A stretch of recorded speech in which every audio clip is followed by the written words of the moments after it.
In the year 1665, Britain was at war. Great fleets clashed at sea, cannons roared, and the fate of empires hung in the balance.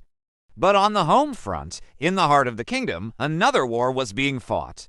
A silent, merciless battle against an enemy that no cannon could touch. This is the story of how the Great Plague of London crippled a nation from within, turning the capital of a naval empire into a ghost town, even as its ships sailed to war.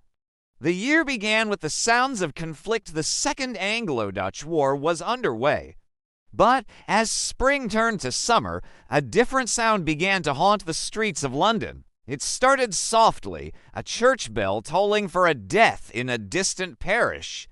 Then another, and another. Soon, the bells were a constant, mournful chorus echoing through increasingly empty streets. Dawn would break over a silent capital. The bustling markets of Cheapside and Covent Garden fell quiet. Shops were shuttered, their owners either fled or fallen. The great engine of the British Empire was grinding to a halt. The plague did not arrive with a grand announcement. It crept in, house by house, alley by alley. It began in the poorer, crowded parishes outside the city walls, where it was easy to dismiss.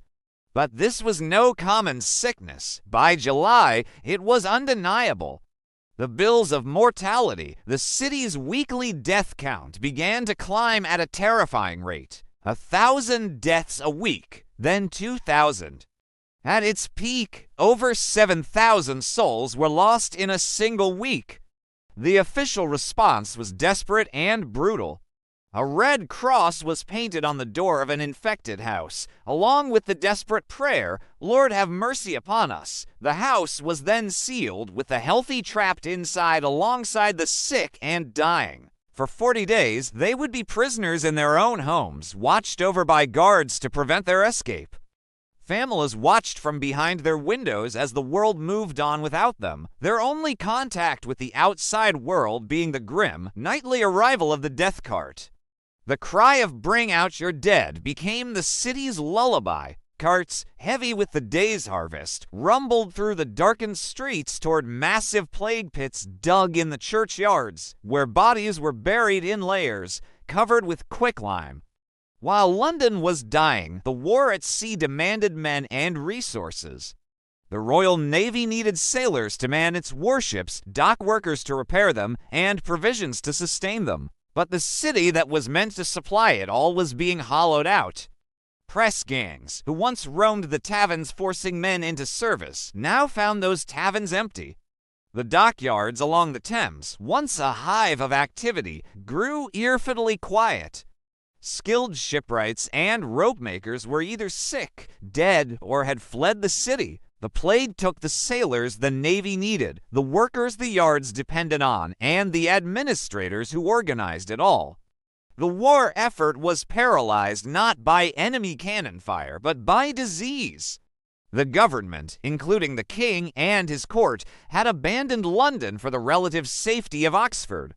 From there, they tried to manage a war, but how do you run a naval empire without its heart? The flow of money from the city's merchants dried up. Orders sent from Oxford were delayed, arriving at ports where there were a few men to carry them out. Sailors who had survived brutal naval battles now found themselves waiting for pay that never came, their wages trapped in a capital that had ceased to function. Morale plummeted. A naval power cannot fight a war without a living, breathing city to support it. The war continued on paper, but on the docks, it was a different story. Britain was a giant with its legs cut out from under it. Beyond the logistical collapse was a psychological one. Fear is more contagious than any disease, and it spread through London like wildfire. Trust evaporated. A neighbor's cough could be a death sentence. A friend's touch could be fatal. The social fabric that holds a city together dissolved. People fled in droves, carrying the plague with them into the countryside, only to be turned away from towns and villages that feared their arrival. Back in London, discipline within the military garrisons frayed. Soldiers were ordered to enforce quarantines, but they were just as terrified as the civilians they were meant to control.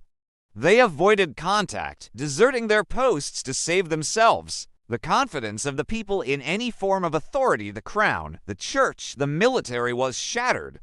When every institution fails, it's every man for himself. This internal collapse had immediate strategic consequences. The Dutch, Britain's naval rivals, were quick to notice the paralysis. While the British fleet had won a significant victory at the Battle of Lowestoft earlier in the year, they couldn't capitalize on it. Ships damaged in the fight sat in port, awaiting repairs that were slow to come. Crews were depleted by sickness and desertion. The Dutch fleet, though defeated, was able to regroup and regain control of the seas. Their ships could sail with a freedom they hadn't known before, raiding English shipping and threatening the coast. In a bitter twist of irony, the plague accomplished what the Dutch Navy could not. It neutralized the might of the Royal Navy. The war didn't stop because of a decisive defeat, but because one side was too sick to fight effectively. Britain had been brought to its knees not by a foreign power, but by an invisible enemy at home.